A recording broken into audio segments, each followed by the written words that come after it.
नमस्कार, मी ज्ञानदा कदम. माझा शिक्षण परिषदेमध्ये आपल्या सर्वांचं स्वागत. कोरोनाच्या सगळ्या काळामध्ये आपल्या राज्यातल्या विद्यार्थ्यांसमोर सध्या अनंत प्रश्नांचा डोंगर उभा आहे.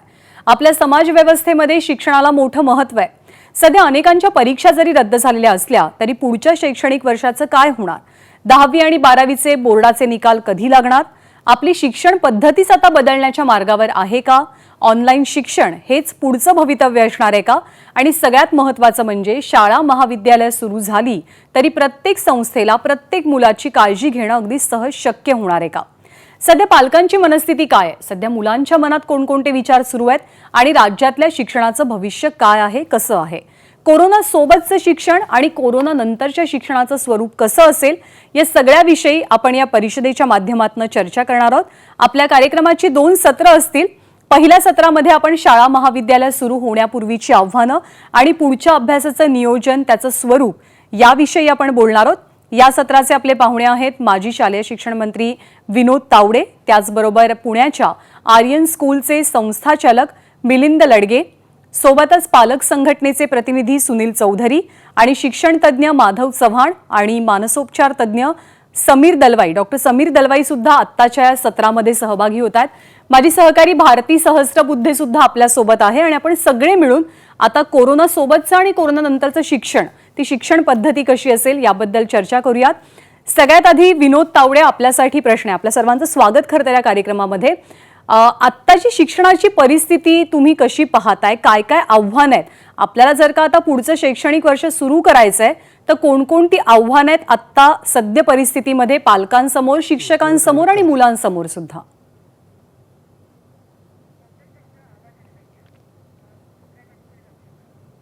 विनोद तावडे यांचा आवाज आपल्यापर्यंत पोहोचत नाहीये, पण शिक्षण तज्ज्ञ माधव चव्हाणांकडे आपण जाऊयात. माधव सर, मला आपल्याला सुद्धा हाच प्रश्न विचारायचा की सध्याची आव्हानं कुठली आहेत? शिक्षण पद्धतीचा आपण इतक्या वर्षांपासून जी चालू आहे त्याचा विचार केला तर आत्ता जेव्हा आपण हे शिक्षण घेणार आहोत तर तेव्हा कोणकोणती आव्हानं असतील? थोडीशी काहीतरी अडचण आहे, पण समीर दलवाईंकडे आपण जाऊयात, ते आपल्याशी जोडले गेलेले आहेत. समीरजी, मानसिकता खूप महत्त्वाची आहे सगळ्या काळामध्ये, कारण प्रचंड भीती आहे, प्रचंड संभ्रम आहे. कोणाच्या परीक्षा झाल्या आहेत, कोणाच्या परीक्षा नाही झालेल्या आहेत. तर आत्ता अडचणी कोणकोणत्या आहेत? म्हणजे अगदी मानसिक अडचणींपासून आपण सुरुवात केली तर अडचणी कोणकोणत्या आहेत या सगळ्या प्रवासामध्ये शिक्षणाच्या? बरं, नमस्कार. माझा आवाज येतोय का आधी? जी, तुमचा व्यवस्थित आवाज येतोय. हॅलो, माझा आवाज येतोय का? ओके, ठीक आहे. अच्छा, प्रथम तुम्ही हा विषय घेतल्यामुळे तुमचं अभिनंदन. कारण मी मुलांबरोबर काम करत असताना आम्ही आत्ताच गेल्या आठवड्यात नुकताच एक सर्व्हेसुद्धा घेतला आहे पालकांचा आणि टीचर्स, शिक्षकांचा, की सध्याच्या परिस्थितीत त्यांना काय अडचणी दिसत आहेत. तर त्या सर्व्हेचे रिझल्ट थोडे आता चालू आहेत, पण तोपर्यंत तुम्हाला माझा अनुभव मी सांगतो. प्रथम एक लक्षात घ्या की जेव्हाही जगात एवढ्या मोठ्या प्रमाणावर कुठली एक समस्या येते आणि आपण बदलाव म्हणतो, पण the changes are always dictated by what was happening before. Corona हे एक निमित्त आहे, पण शिक्षणात already there some changes waiting to happen. आता फक्त एक धक्का मारल्यासारखं झालं आहे की आपल्याला इकडे ते पुढचं पाऊल गाठावंच लागेल. थोडक्यात म्हणजे शिक्षणात जो एकंदरीत जे प्रॉब्लेम झालेले होते, this is a good opportunity for us to get rid of them. आणि ओव्हरऑल पूर्ण जग हे ऑनलाईन मॅटर्सकडे जात असताना एज्युकेशन, इस्पेशली स्कूल एज्युकेशन, हे थोडं पाठी राहत होतं. मला वाटतं this was a time which it would have happen anyway. आत्ता ह्या परिस्थितीमुळे अचानक आपल्याला ते पाऊल घ्यावं लागतं. हा पहिला मुद्दा. दुसरा मुद्दा असा आहे की बेसिकली इंटरनेट किंवा मीडिया जो एक स्क्रीन आहे त्याचा सर्वात मोठा इश्यू असा आहे की तो नियंत्रण आपण त्याचं कसं ठेवायचं. हे व्हायच्या अगोदर आम्ही एक कॅम्पेन चालवलेलं, लिमिट माय स्क्रीन टाईम. कारण माझ्या अभ्यासात असं मला आढळून आलं की मुलं जे TV, मोबाईल अतिशय जास्त बघतात त्यांना ऑलरेडी मानसिक किंवा शारीरिक प्रॉब्लेम हे आपण बघत होतो. उदाहरणार्थ आपण स्थूलता जरी बघितली, म्हणजे ओबेसिटी हा एक वाढता प्रमाण होता. पण अगदी लहान 4-5 महिन्याच्या मुलांना आपण त्या टॅबलेट्सवर आणि मोबाईलवर जर ठेवत होतो तर माझ्या अनुभवाप्रमाणे बऱ्याचशा मुलांना स्पीच आणि लँग्वेज म्हणजे संवाद, व्यवहार ह्याच्यात प्रॉब्लेम येत होता. कदाचित त्याचा ऑटिझमशी संबंध आहे का असा सुद्धा एक विचार होता.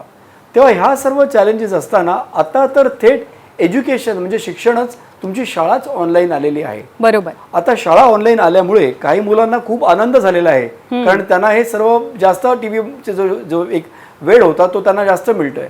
आणि काही मुलांना ओव्हरडोस सुद्धा झालेला आहे. बरोबर. थोडक्यात म्हणजे डोळ्याचे कंप्लेंट्स, ड्रायनेस ऑफ आईज, म्हणजे आईज गेट ड्राय आणि त्याच्यामुळे लाल डोळे होणे, त्याचबरोबर काही मुलांना हेडेक होणे, म्हणजे डोकं दुखणं, ह्या सर्व गोष्टी पण सुरू झालेल्या आहेत. पण त्याचबरोबर एक ॲडव्हान्टेज असा आहे की मुलाला हात असं हे करून बाकावर बसून राहा, हलू नको, हा प्रकार निघून गेलेला आहे. So many children are also happy that they can sit in their own home and they can have थेट शिक्षकांशी त्यांचा संपर्क आहे. पण एक शाळेची जी एक विशिष्ट पद्धत असते, असेच बसा, ह्याच जागेवर बसा, इकडे तिकडे बघू नका, हे जे रूल्स आणि रेग्युलेशन जे आर्टिफिशियल होते ते निघाल्यामुळे ADHD वगैरेचा जो प्रमाण होता, मला वाटतं तो कमी होईल. बरोबर. आणि आपली एक खूप पारंपरिक शिक्षण पद्धती आहे, तर त्या शिक्षण पद्धतीतनं एकदम अचानक स्विच मारून आपण दुसरी शिक्षण पद्धती अवलंबायला गेलो तर त्यामध्ये नेमके कोणकोणते धोके आहेत, कोणकोणत्या अडचणी येऊ शकतात, त्याबद्दलही आपण बोलणारच आहोत. विनोद तावडे माजी शिक्षण मंत्री सध्या आपल्यासोबत आहेत, आपण त्यांच्याशी सुद्धा चर्चा करूयात. आत्ता असं म्हटलं जात आहे सर की जग बदलणार आहे, कोरोनानंतरचं जग बदलेल सगळ्याच क्षेत्रांमधलं. तर तुम्ही हे शिक्षणाचं विश्व, शिक्षणाचं हे जग कसं बदलताना पाहताय? आगामी काळात कोणकोणती आव्हानं असतील आणि कोणकोणते बदल करावे लागतील? काहीतरी अडचण आहे बहुतेक. आपण मिलिंद लडगे, संस्थाचालक आर्यन स्कूल पुण्याचे, त्यांच्याकडे जाऊयात. सर, सगळ्यांच्या मनात हा एक प्रश्न आहे की शाळा उघडणार कशा आणि त्या उघडणार कधी?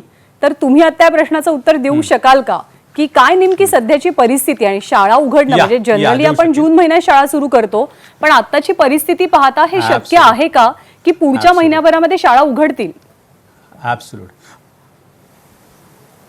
बेसिकली मी तुम्हाला सांगू इच्छितो की मी बेसिकली पॅरामेडिको आहे आणि वॅक्सिन्सवरती मी काम केलेलं आहे. जवळ 30 वर्ष त्यामध्ये काम करतो. तर फ्रँकली स्पीकिंग, शाळा उघडतील कधी हा तुमच्या माझ्या हातात काही नाही आहे. It is all depends on the vaccination part of it. जोपर्यंत वॅक्सिनेशन येत नाही तोपर्यंत पालक जो आहे तो सजग आहे, जागृत आहे, तोपर्यंत तो मुलांना पाठवणार नाही. बायचान्स तो इन बिटवीन पाठवला आणि अचानक कुठेतरी कोईमतूरमध्ये परत एखादी काही अशी घटना घडली तर तो परत भिईल आणि परत जाईल. त्यामुळे शाळा कदाचित, मला असं वाटतं, जोपर्यंत वॅक्सिनेशन येत नाही तोपर्यंत ती पुढे जाईल. पुढचा प्रश्न तुमचा जो होता की ज्याच्यामध्ये शाळा सुरू करताना काय केलं गेलं पाहिजे, तर पहिली गोष्ट मला सगळ्यात महत्त्वाचं शासनाला सांगायचं आहे की जसं तुम्ही इंडस्ट्रीजसाठी तुम्ही एक आचारसंहिता दिली आहे की तुम्ही कसे ओपन केले गेले पाहिजेत, तशा प्रकारचं एक कोड किंवा SOP ज्याला म्हणतो स्टँडर्ड ऑपरेटिंग प्रोसेस आमच्या शाळांसाठी पण दिली गेली पाहिजे. रादर शासन आमच्या मागे लागले की तुम्ही लवकरात लवकर शाळा चालू करा. कारण की हे काय आहे, प्रत्येक मूल हे लाईव्हस्टॉक आहे आणि त्यांना जर फोर्स करून किंवा आई वडिलांना करायला गेलो तर पालक ऐकणार नाही. त्यामुळे माझी रिक्वेस्ट आहे की शासनाच्याकडनं जोपर्यंत आम्हाला एक सिस्टम्स येत नाहीत किंवा SOPs येत नाहीत, एक स्टँडर्ड ऑपरेटिंग प्रोसेस येत नाही, तोपर्यंत आम्हाला शाळा चालू करता येत नाहीत. पण पुढची गोष्ट अजून एक त्यानंतरचा एक प्रश्न असा आहे की शाळा चालू करायच्या आधी मला कमीत कमी 1 महिना आधी माझा नॉन टीचिंग स्टाफ आणि टीचिंग स्टाफ ह्या दोन्ही स्टाफना मला समोर आणलं गेलं पाहिजे. मी त्यांना एक स्टेज, माझ्याकडे तर मी अशी सिस्टम केलेली आहे की एक 6 स्टेजेस आहेत आणि शेवटची 6वी स्टेज आहे की त्यावेळी माझी शाळेतली मुलं जी आहेत ती त्यावेळी येतील, तोपर्यंत माझ्या सिस्टम सगळ्या सेट असतील. तर अशा प्रकारे आम्ही करणार आहोत. पण एकंदरीत मला जे दिसतंय हे सगळं होत असताना अट्टास मला जो सगळ्यांचा दिसतोय की ऑनलाईन आणि ह्या सगळ्या गोष्टीवरती लोक आज जे फार म्हणजे पॅनिकी होत आहेत, मला खरं सांगायची इच्छा आहे तुम्हाला की 9वी आणि 10वी हा जर विषय जरा थोडासा ठेवला, त्याला ऑनलाईन ठेवला, तर do you think it is required? मला नाही वाटत रिक्वायर्ड आहे. The reason behind it is की तुम्ही जर बघायला गेलात तर 365 दिवसापैकी साधारण 210-220 दिवस शाळा असतात. आणि कुठं नडलंय का? मला पुढचा प्रश्न असा आहे की शाळा मार्च मध्येच संपली पाहिजे. मी जूनमध्ये संपवीन ना, पुढच्या 2021च्या जूनमध्ये संपवीन शाळा. दुसरी गोष्ट, सगळ्यात महत्त्वाचा पुढचा मुद्दा, की मी शनिवार रविवार सुट्टी देणार नाही. मी गणपती असू दे, दसरा असू दे, पाडवा असू दे, दिवाळी असू दे, मी कुठल्याच दिवशी मी सुट्टी देणार नाही ना. आणि पालक पण त्याला दुजोरा देतील 100%. तर मला हे करत असताना ऑनलाईन शिक्षण पद्धती ही खऱ्या अर्थाने थोडंसं काय म्हणतात ना, मृगजळ आहे असं मी म्हणेन. हो, त्याची गरज आहे, आत्ता ह्या क्षणी गरज आहे. पण आकलन जे मुलांचं सोशल लेवलला होतं ते समोरासमोर 1 to 1 त्यांना सवय आहे त्या गोष्टींची. त्यामुळे ऑनलाईन काही काळाकरता असावं हे मी मान्यच करतो, पण ते पूर्ण वेळ काळाकरता आणि त्याचा आम्ही this is very good for the colleges, but do you think it is right? म्हणजे हे आपल्या लहान मुलांसाठी 1ली ते 8वी 9वीच्या मुलांसाठी मला नाही वाटत ती लोक कॉन्सन्ट्रेट करतील आणि ऑनलाईन स्टडीवरती ते शिफ्ट होतील. कदाचित आता मला काही चॉईस नाही म्हणून ते जातील, पण माझ्या शाळेमध्ये ही सिस्टम अशी केलेली आहे की केव्हा काही शाळा सुरू होणार मागे पुढे सरकीन, काही प्रॉब्लेम नाही आणि मुलं ऍडजस्ट करून घेतील, मी ऍडजस्ट करून घेतली. हे करत असताना परत माझा पुढचा मुद्दा असा आहे की मी शाळासुद्धा आहे की बाबा सोशल डिस्टन्सिंग ज्याला आपण म्हणतो त्यावरती पण सगळे निर्बंध जे शासन देतील तेही करीन. आणि 365 दिवसापैकी मगाशी जसं म्हणालो की 220 दिवसच मियरली शाळा होते. त्यामुळे मी पॅनिक नाही आहे आणि लोकांनी पण पॅनिक होऊ नये. सगळ्यात मला दुःख काय गोष्टींचं होतं, पालकांचे माझ्याकडे 10,000 मुलं आहेत, जवळजवळ more than 10,000 in my schools. माझ्या मुंबईला आणि महाराष्ट्रात, पुण्यात आणि कर्नाटकात पण माझ्या शाळा सुरू आहेत. आता ह्या सगळ्यामध्ये मी बघत असताना पॅनिकही एवढं होतात. का होतात तेही सांगतो तुम्हाला. अगेन अ सायकोलॉजी, बिकॉज त्याला घरात मुलाला बघून बसायची सवय नाही. घरात बसून त्या मुलाला बघायची सवय नाही, कारण की तो बसलेला, अरे काय करतोय, चल चल अभ्यासाला बस, अशा प्रकारच्या लोकांच्या कल्पना आहेत. मुलांना थोडंसं असू दे, खेळू दे या मताचा मत आहे. आणि रादर आम्ही सुद्धा आत्ता ऑनलाईन शाळा सुरू केलेली आहे 1ली ते 10वी पर्यंत सगळ्यांसाठी, आणि ते कंटिन्यू करतो. त्यामध्ये नुसताच मी अभ्यास देणार नाही आहे, म्हणजे देत नाही आहोत आम्ही. त्यामध्ये जाणारे 30-35% ॲक्टिव्हिटीज आहेत, नंतर काही कॉम्पिटिशन्स आहेत, त्यांना थोड्याशा एक्झामिनेशन सिस्टम्स पण आहेत. म्हणजे it's a mixture, it's a blend ज्याला म्हणतो आपण, तर ते ब्लेंड मी त्या मुलांना आम्ही देतो. पण एकंदरीत परत एकदा तेच सांगेन की शाळा सुरू करायची शासनाने सुद्धा घाई करू नये ही माझी नम्र विनंती, कळकळीची विनंती. कारण की हे we are playing with the life of a stock. तुम्ही खूप काही व्यवहार्य मुद्दे मांडलेले आहेत. खरं तर माझी सहकारी भारती सुद्धा आहे. भारती स्वतः एक पालक आहे, त्याच्यामुळे तिला नक्की जाणीव आहे की काय अडचणी आहेत, पालकांची मनस्थिती काय आहे. तर भारती अर्थातच त्या दृष्टीनं काही 2-3 मुद्दे चांगले उपस्थित करेल. पण त्याआधी मी जस्ट विनोद तावडे सरांकडे जाते. विनोद सर, आत्ताची म्हणजे कोरोना नंतरचं जग बदलणार आहे, ते सगळ्या क्षेत्रात बदलणार आहे. तर शिक्षण पद्धती कशी बदलेल? म्हणजे ऑनलाईन हा एक पर्याय आहे, पण ती शिक्षण पद्धती कधीच 100% आपण अवलंबलेली नव्हती. तर आता शिक्षणाचं काय होणार? अनेक पालकांना चिंता आहे की परीक्षा नाही झाल्या, शाळा तरी सुरू होणार का, शैक्षणिक वर्ष बदलणार आहे का, चित्र कसं असणार आहे शिक्षणाचं? नाही, मला असं वाटतं की मुळात एकूण हा सगळा ट्रान्झिशन पिरियड जो आहे हा 1.5-2 वर्षाचा आहे. हे काय कायमस्वरूपी आता करोनावर लस निघणारच नाही, होणारच नाही अशा भ्रमात न राहता पहिल्या टप्प्यात आपल्याला या 1.5-2 वर्षात हा मार्ग कसा काढायचा. उदाहरणार्थ आता आपले 10वीचे पेपर झाले, एक भूगोलाचा पेपर राहिला. हे शॉर्ट टर्म इश्यूज जे मी म्हणतो ते जर लिस्ट आउट करायचे थोडक्यात पटकन, तर त्या भूगोलाच्या पेपरचे मार्क कसे देणार हे शासनाने लवकर ठरवणं. कारण आपण बेस्ट ऑफ 5वर 11वीचे ॲडमिशन्स करतो. आपली परीक्षा झाली आहे, पण CBSE ICSEची परीक्षा त्यांनी आज तारखा डिक्लेअर केल्या ज्या जुलैमधल्या आहेत. त्यानंतर 11वीचे प्रवेश ऑनलाईन होतात, ज्यात CBSE, IC, IB आणि SSC बोर्ड एकत्र अप्लाय करतं. त्याच्यावर मार्ग काढावा लागेल आपल्याला की काय करता येईल. आपण 9वीच्या मुलांना आणि 11वीच्या मुलांना सरसकट वरच्या वर्गात पाठवलं आहे, ज्यावेळी शेवटच्या 2 महिन्याचा अभ्यासक्रम तसा शिकवायचा राहिलाही होता. त्यामुळे यावर्षी 10वी सुरू करताना आणि 12वी सुरू करताना किंवा सगळ्याच वर्गांचं मागच्या 2 महिन्यातला अभ्यासक्रम जो राहिलेला आहे तो सुद्धा पुढच्या ह्याच्यात आपण कसा कव्हर करू शकतो याचं प्लॅनिंग करावं लागेल. त्यानंतर मगाशी जसं यांनी म्हटलं तसं शाळा सुरू करायची घाई करायचं अजिबात कारण नाही. शाळा आपण गृहीत धरलं की ऑगस्टला सुरू होतील, 15 ऑगस्टला सुरू होतील किंवा सप्टेंबरला सुरू होतील. एक तारीख नक्की करावी आणि त्या सप्टेंबरला शाळा ज्या सुरू होतील तिथपासून आपण पुढे वर्षभरात या वर्षीचा अभ्यासक्रम कोणता आणि कसा शिकवायचा हे आपल्याला त्याच्यामध्ये नक्की ठरवावं लागेल. आणि हे ठरवत असताना हे ऑनलाईनची चर्चा चालू आहे ना, मला कृपया सांगायचं वाटतं की की अँड्रॉइड फोन असणारे पालक हे खूप कमी आहेत. मध्यंतरी एक सर्वेक्षण झालं, त्यातनं लक्षात आलं की 20-25% सुद्धा मुलांच्या पालकांकडे अँड्रॉइड फोन नाही. तेही मुलांना सतत उपलब्ध असतील असं गृहीत धरता येत नाही. त्यामुळे खरं म्हणजे चित्रवाहिनी हा सोपा उपाय आहे. मध्यंतरीच्या काळात मी केंद्रीय मंत्र्यांशी या विषयात बोललो होतो.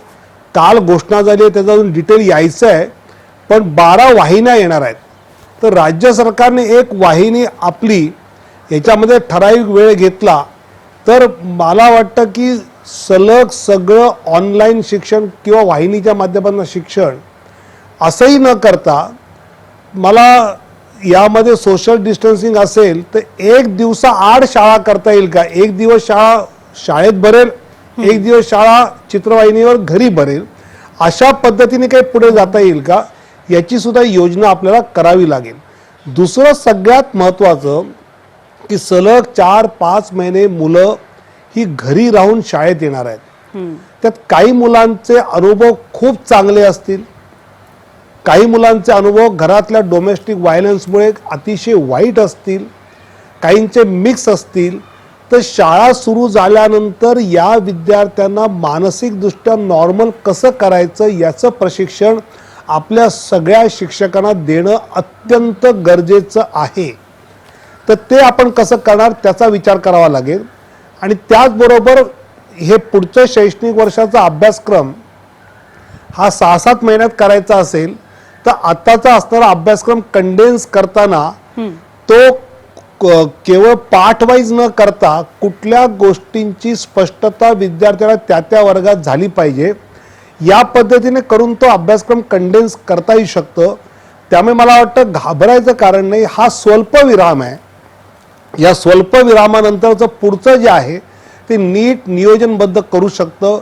उगाच ऑनलाईनच्या फॅशनच्या मागे सध्या रोज एक पत्रक संचालक काढतायत आणि ऑनलाईन हे द्या म्हणतायत आणि लवकर पाठवा म्हणतात. तर ते अधिकारी, शिक्षणाधिकारी खाली पाठवत आहेत, पण त्याचा फीडबॅक काय आहे? त्यामुळे ऑनलाईन हा 100% उपाय नाही. त्याची उपयोगिता आहे तेवढीच त्याचा करून घेतला पाहिजे. आणि सर्वात महत्त्वाचं या काळात थोडं पालकांना सुद्धा, मगाशी जसा उल्लेख केला की यावर्षी शाळा उशिरा झाल्यामुळे आपलं मूल आता ढ झालं, काही शिकणार नाही, असं न करता शासकीय स्तरावर जिल्हा परिषद शाळांपासून ते शहरातल्या शाळांपर्यंत नीट नियोजन हे येत्या काळात होऊ शकतं आणि महाराष्ट्रातल्या कुठल्याही विद्यार्थ्याचं नुकसान शैक्षणिकदृष्ट्या होणार नाही याची योजना आपण करू शकतो. महाराष्ट्र तितका प्रगल्भ आहे, पुरोगामी आहे, आपण करू शकतो. अनेक शिक्षण तज्ञ स्वतःहून आपलं कॉन्ट्रीब्युशन देतील आणि शासनाबरोबर अशा पद्धतीचं आपण योजना बनवू की विद्यार्थ्यांचं शैक्षणिक नुकसान अजिबात होणार नाही.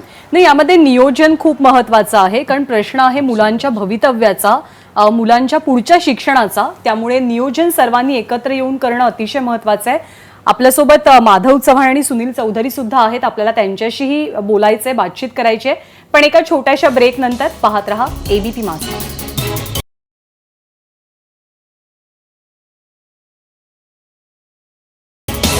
ब्रेक नंतर माझा शिक्षण परिषदेमध्ये आपल्या सर्वांचं स्वागत. कोरोना सोबतचं, कोरोना नंतरचं शिक्षण नेमकं कसं असेल, आपल्या समोरची आव्हानं काय काय आहेत, शाळा आणि महाविद्यालय आपण कसं सुरू करू शकू, या संदर्भातली चर्चा तज्ज्ञ मंडळींसोबत सुरू आहे. माझी सहकारी भारती सुद्धा माझ्यासोबत आहे आणि भारती पुढचे काही प्रश्न विचारते.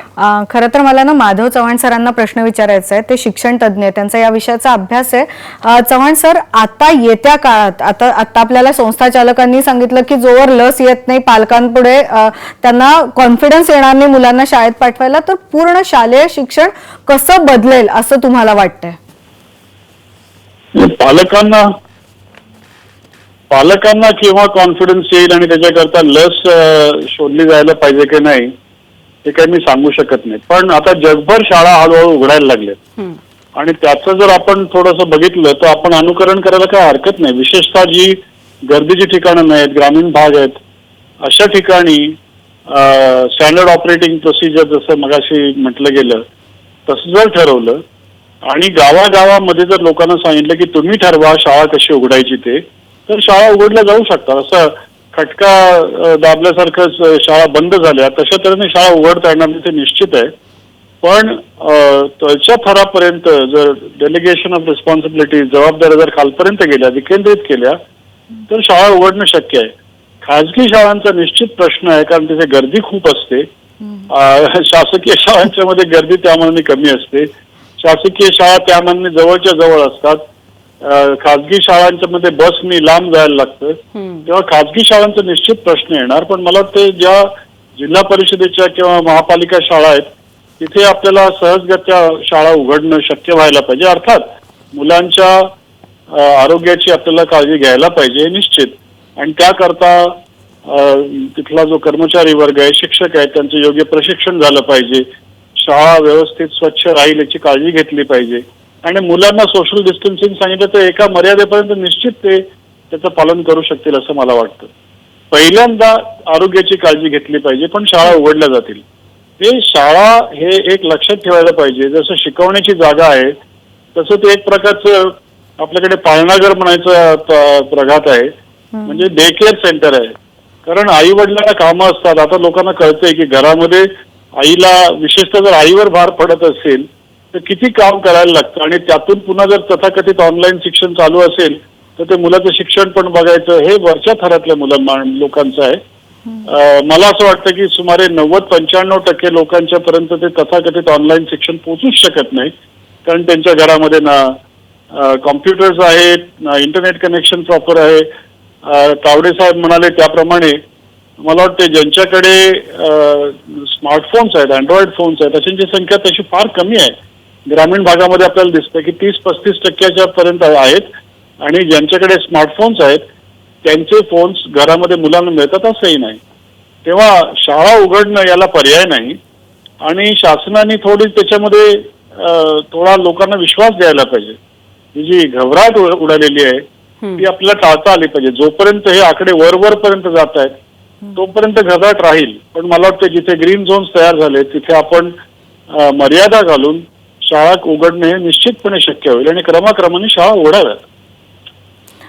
पण चव्हाण सर, तुम्हालाच हा प्रश्न आहे की ठीक आहे शाळा उघडल्या जातील, पण येत्या काळात शिक्षणात म्हणजे जे आता सध्या पुस्तकी आहे, सिलेबस ओरिएंटेड शिक्षण आहे, त्यात काही बदल होताना दिसतोय किंवा आपण त्याच्या बाहेर पडायला पाहिजे असं वाटतंय, खास करून ज्यांना आता 10वी-12वीच्या परीक्षा द्यायच्या नाहीत असे 1ली ते 8वीचे 9वीचे मुलं?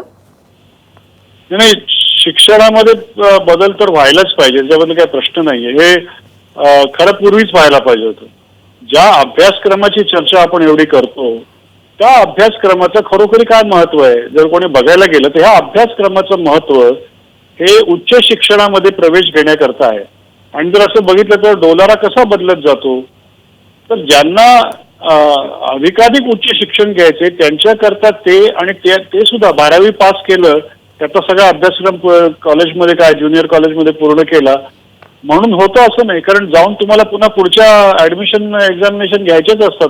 अगदी शिक्षक व्हायचं झालं तरी तुम्हाला ती टीचिंग एलिजिबिलिटी टेस्ट घ्यायला लागते. तेव्हा या अभ्यासक्रमाचा आपण फार मोठा भाऊ केलेला आहे, उदो केलेला आहे. मला नाही वाटत त्या अभ्यासक्रमात तसं फार राम आहे. आणि जे करायला पाहिजे ते लोकांच्या क्षमता, निर्णयाच्या क्षमता आहेत, वाचनाच्या, समजाच्या, आकलनाच्या, अनालिसिसच्या, या सगळ्या ज्या क्षमता आहेत या वाढवण्याकडे लक्ष दिलं पाहिजे. आपण ज्या प्रकारे परीक्षा घेतो या पूर्वीपासूनच खरं म्हणजे कचऱ्यात टाकण्याच्या पद्धतीच्या होते असं मला वाटतं. तेव्हा आता जर याच्यावर जर लोक सिरियसली विचार करणार असेल, आता तुम्ही म्हणालात की ज्यांना 10वी-12वीच्या परीक्षा किंवा त्याच्या पलीकडे फार जायचं नाही त्यांच्याकरता अभ्यासक्रम कसा पाहिजे याचा निश्चित विचार झाला पाहिजे. पण तो करतील का लोक? तो केला नाही, करणार नाहीत असं सुद्धा होईल. कारण जे चाललंय तीच पद्धत पुढे चालू ठेवणं याच्याकडे कल राहण्याची शक्यता आहे. कारण तो अभ्यासक्रम आणि या शिक्षण व्यवस्थेचा जो इनर्शिया आहे तो आपल्या मागे खूप आहे आणि तो सहजासहजी हे सगळं बदलू देणार नाही. बदलेल असं म्हणता येत नाही, बदलायला पाहिजे निश्चित, पण तो कसा बदलणार आणि त्याच्याकरता खरोखरी मोमेंटम आहे का? कारण बघा प्रश्न असा आहे की नोकऱ्या, असा समज आहे की शिक्षण चांगलं झालं तर नोकऱ्या मिळतात. पण हे खरं आहे काय, सत्य आहे काय, परखून पाहण्याची आता खरी वेळ आहे. नाही, ती संधी जर का मिळत असेल तर त्या संधीचा फायदा आपण नक्कीच घ्यायला पाहिजे. सर, मला तुम्हाला एक अगदी छोटासा प्रश्न विचारायचा आहे की कदाचित आता सगळ्याच मुलांना सगळं शैक्षणिक साहित्य मिळेल किंवा त्यांना पुस्तकं मिळतील, वह्या मिळतील, अशी अजिबात परिस्थिती नाहीये. या सगळ्या गोष्टी खूप गरजेच्या असतात जेव्हा आपण शालेय शिक्षणाचा किंवा महाविद्यालयीन शिक्षणाचा विचार करतो. जर मुलांपर्यंत हे शैक्षणिक साहित्य पोहोचलं नाही तर कोणत्या अडचणी येतील आणि त्यातून कसा मार्ग काढावा लागेल?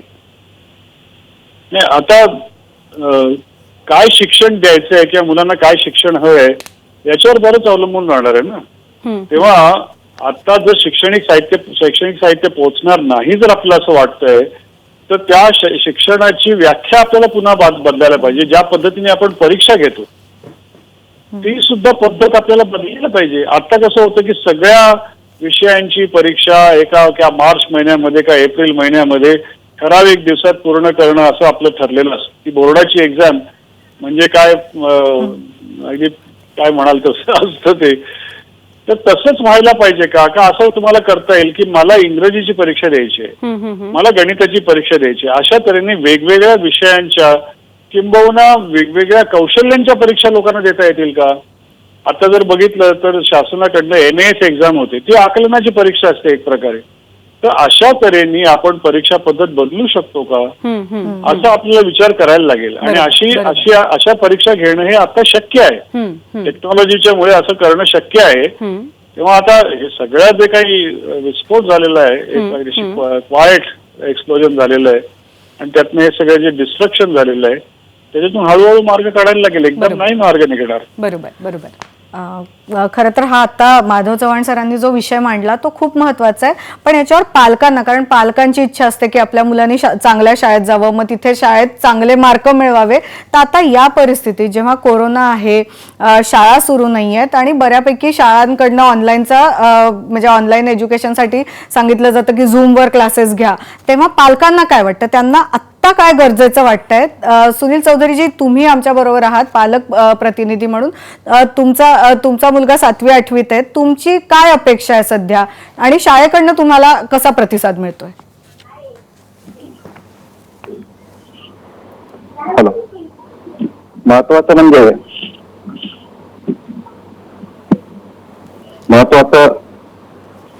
हा सुनीलजी बोला.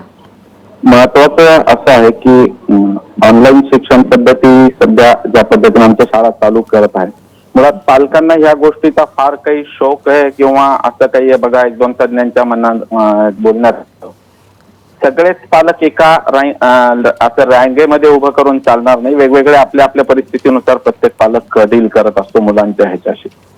ऑनलाईन पद्धतीमध्ये आम्ही आता निश्चितच काही शाळांचं, विशेषतः शहरातल्या काही शाळांचं नक्कीच चांगलं चालू आहे. बऱ्यापैकी ऑनलाईन शिक्षण सुरू आहे. ह्यामध्ये आता मुलं किती एन्जॉय करतात किंवा मुलांना किती त्याचं हे होतं, पण हे अगदी 2-5% आहे. मुंबई पुण्यातल्या शाळा, औरंगाबाद म्हणजे मोठ्या शहरातल्या शाळाच कदाचित हे करू शकत असतील. कारण प्रश्न असा निर्माण झालेला आहे की बाकी शहरांमध्ये किंवा छोट्या गावांमध्ये तर जसं तावडेसाहेब म्हणाले की इंटरनेटचाही प्रश्न आहे, अँड्रॉइड फोनचाही प्रश्न आहे. हे सगळं प्रश्न असताना हे 2-5% आपल्या मोठ्या शहरांमध्ये आपण हे करतो ऑनलाईन शिक्षणाचं. पण हे करत असताना आता मुलांना बेसिकली कॉन्सन्ट्रेशन करता येतंय का त्या ऑनलाईन शिक्षणावर? कारण मी जे बघतो आहे म्हणजे आमच्याकडे पालक संघटनांकडे ज्या तक्रारी येतात विशेषतः, याचं थोडंसं स्वरूप आम्हाला असं दिसतंय की जास्तीत जास्त हे ऑनलाईन शिक्षण सुरू करण्याचं कारण हे शैक्षणिक वर्ष पूर्ण करणे आणि त्या निमित्तानं फीस पूर्ण घेणे. शाळांचं ओव्हरऑल जर हे दिसतंय तर आता जर म्हणाल तर आम्हाला मॅक्सिमम तक्रारी अशाच येतात पालकांच्या संघटनांमध्ये की फीस मात्र ऑनलाईन शिक्षणाच्या मधून मेसेज टाकले जातात पालकांना किंवा विद्यार्थ्यांना सूचना केली जाते, अरे ते फीसचं बघा. फक्त एकच झालंय की काही प्रमाणात थोडे महाराष्ट्र शासनाने 1-2 GR काढले तातडीने, त्यामुळे पूर्वी जसं धमकावून मागितल्या जायचं त्याऐवजी आता थोडं विनंतीच्या स्वरूपात फीस मागितल्या जाते. हा एक थोडा बेसिक फरक झालेला आहे. आणि त्यामुळे आता ऑनलाईन शिक्षण ही आमची मजबुरी आहे, लक्षात घ्या. आणि आमचा असा दावाच नाहीये मुळामध्ये की जरी करता आता स्क्रीन टाइमचं जसं आपण बोलतो, स्क्रीन टाइमचं असंही मुलं ऑनलाईन शिक्षणात नसतील तर ते घरातच बसलेले आहेत, त्यामुळे ते स्क्रीनवर राहणारच आहेत. म्हणजे हे किती वाईट असलं सांगायला तरी हे मला सांगावंच लागेल. मुलं स्क्रीनवर राहणारच आहेत, काही नाही, कारण खाली सुद्धा अगदी कंपाऊंड मध्ये सुद्धा उतरायचं नाही अशी परिस्थिती आहे. बरोबर, आणि बरोबर. त्या दोन्ही पालक काम करतायत, लक्षात घ्या, दोघं जण आपलं ऑफिस वर्क फ्रॉम होम करतायत. त्या परिस्थितीत फार असं म्हणजे खूप चांगले विचार कितीही केले तरी ते अशक्य गोष्ट आहे. ही फॅक्ट आपण लक्षातच घेतली पाहिजे. आता या परिस्थितीमध्ये मुलांना तसं कंट्रोल करणं, त्यामुळे स्क्रीन टायमिंगच्या बाबतीत माझं थोडंसं मत असं आहे की बाबा ठीक आहे, काहीतरी शिकतायत निदान, ऍटलिस्ट तो जो वेळ ते तिकडे खेळण्यात घालवणार होते, म्हणजे ऑनलाईन गेम खेळण्यात घालवणार होते, ते काहीतरी शिकतात, त्याबद्दल काही इश्यू नाहीये. फक्त प्रश्न इथे एवढाच आहे, आमच्या समोर उद्भवलेला प्रश्न एवढाच आहे की कॉन्सन्ट्रेशन जे मुलांनी करायचं, जे शाळेत समोरासमोर होतं, लक्षात घ्या, शाळा एक संस्था आहे एक अख्खी, आणि ते अख्खं एक म्हणजे तिथे जाऊन तिथल्या गेटमध्ये गेल्यानंतर होणारे सगळे संस्कार आणि तिथपासूनचे ते मित्र, त्यांचे तिथे होणाऱ्या टीचर्स बरोबरचे त्यांचे इंटरॅक्शन्स, हे सगळं मिळून शाळा आहे. बरोबर. नुसते पुस्तकं शिकणं आणि उत्तर देणं हे काही नाही. आणि ऑनलाईन शाळेच्या बाबतीत तर मला धोका तर हाच दिसतो, सिलेबस तर इतके फटाफट कम्प्लीट होतील की पुढे काय करायचं हाच प्रश्न उद्भवेल. दुसरं याच्यातून दुसरं एक मोठं एक्सप्लॉयटेशन याच्यातून हे चाललेलं आहे की बहुसंख्य शिक्षक आणि संस्था यांचे पण नाते फार काही चांगले आहेत असं नाही. त्यामुळे शिक्षकांकडून काम करून घ्या या पद्धतीचा बऱ्याचशा संस्थांचा अप्रोच दिसतो आहे. कारण आम्ही दोन्ही ठिकाणी आम्ही वावरत असतो, पालकांमधूनही कंप्लेंट्स येतात, तशा शिक्षकांमधूनही येतात आमच्याकडे. हे जे चाललेलं आहे ना, विशेषतः काही शिक्षक जे आता कुठे गावी जाऊन बसलेले असतील, काही अडकलेलेच असतील, त्यांना सुद्धा ऑनलाईन क्लास घ्यायला कंपल्शन केलं जातं. हे जे प्रकार आहेत ना, हे सगळं एकंदरीत हे बळजबरीनं चाललंय असं दिसतंय. ऑनलाईन दिसतं छानच, नो डाऊट, पण हे सगळं बळजबरीनं चाललेलं आहे. संस्था केवळ एक टार्गेट ठेवून केवळ त्या एका क्वार्टरची फीस घेता यावी एवढ्या एका प्रामाणिक आपण उद्देशाने फीचा मुद्दा खूप महत्वाचा उपस्थित केलेला आहे. तर विनोद तावडेंकडे मला जायचंच आहे या मुद्द्याच्या अनुषंगानं, पण त्यापूर्वी मिलिंद लडगे जे स्वतः संस्था चालक आहेत, आपण त्यांनाही विचारूयात. मिलिंदजी, खरं तर फीचा मुद्दा खूप कळीचा आहे, खूप महत्वाचा आहे. फीचं स्ट्रक्चर बदलण्याची सुद्धा गरज आहे का? कारण आता इथे एक बाजू अशी समोर येते की ऑनलाईन क्लासेसचा अट्टाहास का, तर संपूर्ण शैक्षणिक वर्षाची फी घेता यावी यासाठी सुद्धा. तर हे वास्तव काय आहे? संस्था चालकांच्या काय अडचणी आहेत आणि फी स्ट्रक्चर मध्ये बदल करायची गरज आहे का या वर्षी पुरतं किंवा पुढच्या काळात सुद्धा? मला खरं सांगायचं म्हणजे अगदी स्पष्ट सांगतो की काही पालकांना काही कारण असताना काही असे समज असलेले, काही असे ग्रुप असलेले पालक न्यूनगंड घेऊन भरत आहेत. पण तुम्ही एक बघा दुसरी साईड, काही शाळा जर अशा प्रकारे करत असतील तर सगळ्या शाळा अशा आहेत का हो? तुम्ही एक समजून घ्यायला पाहिजे ह्या पालकांनी की प्रत्येक वेळी आम्हाला त्या कड्डरेत ठेवण्यापेक्षा जशी आर्थिक मंदी त्यांना आहे तशी मलाही आहे. आम्ही रादर असा विचार केला, आम्ही एक ग्रुप ऑफ स्कूल्सनी आम्ही असा विचार केलाय, ज्यांना देता येईल त्यांनी द्यावीत, पण कुठे कंपल्शन नाही. लक्षात घ्या, ऑनलाईन शिक्षण देत असताना माझं पुढचं म्हणणं असं आहे की आम्ही जोपर्यंत ऑफलाईन क्लासरूम शिक्षण पूर्ण करत नाही आणि ते डायजेस्टेबल आणि पॅलेटेबल करत नाही, जे मुलाला आवडेल त्याच्या पेसने जाईल आणि त्या प्रकारे करत नाही, तर त्याला मी पैसे मागू शकत नाही. पण माझं असं म्हणणं आहे, ज्यांना देता येत असेल त्यांनी जरूर द्यावा. पण कोणीतरी न्यूनगंड घेऊन की आम्ही पैसेच काढायला बसलोय, हे चुकीचं आहे. आता आम्ही त्यासाठी काय केलेलं आहे, काही पालकांनी, आम्ही पालकांशी बोललो की आर्थिक, आता माझ्याकडे मध्यमवर्गीय आणि हायर मिडल क्लास अशा प्रकारचा पालक आहे. आता ह्यांची आर्थिक कुचंबणा असते, ते 4 लोकात बोलू शकत नाहीत. So what we have done it, instalment पूर्वी 2 होत्या, आम्ही 4 इन्स्टॉलमेंट केल्या, बरोबर आहे. त्यानंतर सुद्धा त्या पहिला इन्स्टॉलमेंट आहे, समजा 15,000चा इन्स्टॉलमेंट आहे, तर I don't mind to do it 7 आणि 7,000. आणि तरीही जर त्याला पैशाचा प्रश्न असेल तर त्याला आम्ही असंही म्हणालो की तुम्ही इंडिव्हिज्युअल लेवलला आमच्याकडे या आणि तुमचे प्रश्न चालू. मला माहिती आहे ना, जानेवारी सुरुवात होसर ही घडी, विस्कटलेली घडी सुधारणार नाहीये. 30 ते 35% पालक ह्यातनं होरपळून जाणार आहेत. मग माझ्यासारख्या पालकांनी ऑलरेडी नोटिसेस पाठवल्यात, काही काळजी करू नका. पण काही शाळा अशा वागत असतील म्हणून काय सगळ्याच शाळा अशा वागतात का हो, या मताचा मी आहे. रादर मी पुढे जाऊन असं म्हणेन की पालक हा माझा भागीदार आहे, जोडीदार आहे. रादर त्यांच्या पोटाचा गोळा त्यांनी माझ्या हातात सोपवलाय. याचा अर्थ काय हो, की मी त्याला काही ओरबडायला बसलोय का? त्यामुळे पालकांनी हा विचार केला पाहिजे की असं न विचार करता की आम्हीही अभ्यास देण्यासाठी आलोय आणि we have a noble profession. अभ्यास देणं आणि अभ्यास त्या पेसनी जाणं तरच कर्तव्याचं आहे. ऑनलाईन केला म्हणजे का केला, म्हणजे आम्हाला पैसे काढायचेत म्हणून केला, असा जो न्यूनगंड काही लोकांनी केलेला आहे तो नाही झाला पाहिजे. आणि online is not at all going to be the 100% satisfaction. मुलांना अभ्यासाचं आकलन होत नाही या मताचा मी आहे. रादर पुढे जाऊन असं मला म्हणायचं की मगाशी जसे चौधरी सर किंवा म्हणाले, चव्हाण सर म्हणाले की मुलं ही परीक्षार्थी झाली आहेत, ती विद्यार्थी केली पाहिजे आणि विद्यार्थ्याची ज्ञानार्थी केली पाहिजेत. ह्यासाठी जी सांगड घालायची आहे ना, ते शिक्षण संचालक किंवा शिक्षण करतात. आणि तुम्ही दुसरी साईड पण आमची ही बघितली गेली बरोबर आहे, बरोबर आहे. आमच्याकडनं पण असं आरटीचे आहे पैसे की- अजून आलेत का हो? अगदी खरं गेले आहे. 5 वर्ष आम्ही आरटीचे परीक्षेत. मिलिंदजी अगदी खरं आहे, हा, पण बोला. आपल्यासारखा विचार जर सगळ्यांनी केला तर पुढच्या गोष्टी सोयीच्या होणार आहेत. यावरती समीर दलवाईंना काहीतरी बोलायचं, मी त्यांच्याकडे जाते. समीरजी. हां, मला 2-3 मुद्दे आय वॉन्टेड टू रिस्पॉन्ड. प्रथम म्हणजे वॅक्सिनचं जे आपले मित्र म्हणाले मगाशी की वॅक्सिन आल्याशिवाय शाळा सुरू होणार नाही, हे चुकीचं एक मेसेज जातो समाजात. असं अजिबात नाही आहे. प्रत्येक आजार जे आहेत, H1N1 फ्लू असेल, गोवर, प्रत्येक खूप आजार आहेत. तेव्हा जोपर्यंत त्याचं वॅक्सिन आले नाही तोपर्यंत काय शिक्षण सुरू झालं नसतं, तर एवढ्या वर्षात कधी म्हणजे जगात शिक्षण झालंच नसतं. आणि हे रोग येतच राहणार.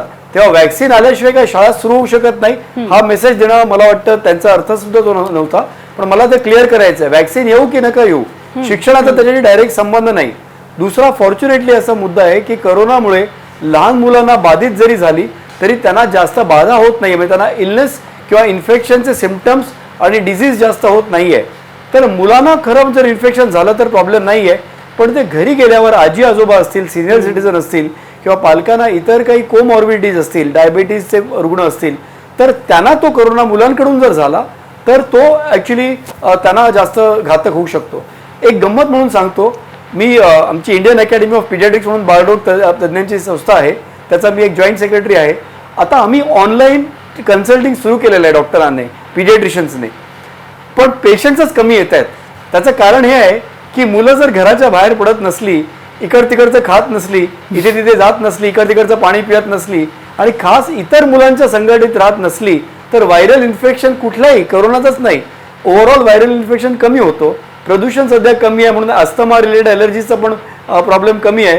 म्हणून ॲक्च्युली ऑनलाईन कन्सल्टेशनला सुद्धा मुलं खूप कमी आहेत सध्या. म्हणजे आजार ओव्हरऑल सोशल डिस्टन्सिंगमुळे बरे झालेले आहेत. आता दुसरा जो मुद्दा आपण मगाशी म्हणाला की मला मधुभाई म्हणाले खूप आवडलं, शिक्षणाचा आपण जो एक हवा करून ठेवला आहे की शिक्षण म्हणजे काय, ते म्हणाले तसं उच्च शिक्षणासाठी ॲडमिशन मिळण्यासाठी शालेय शिक्षण. आता शालेय शिक्षण आपण जे शिक्षण ज्याला म्हणतो, आज कोरोना झालेला आहे, देशाचा जगाच्या समोर एवढं मोठं संकट आहे.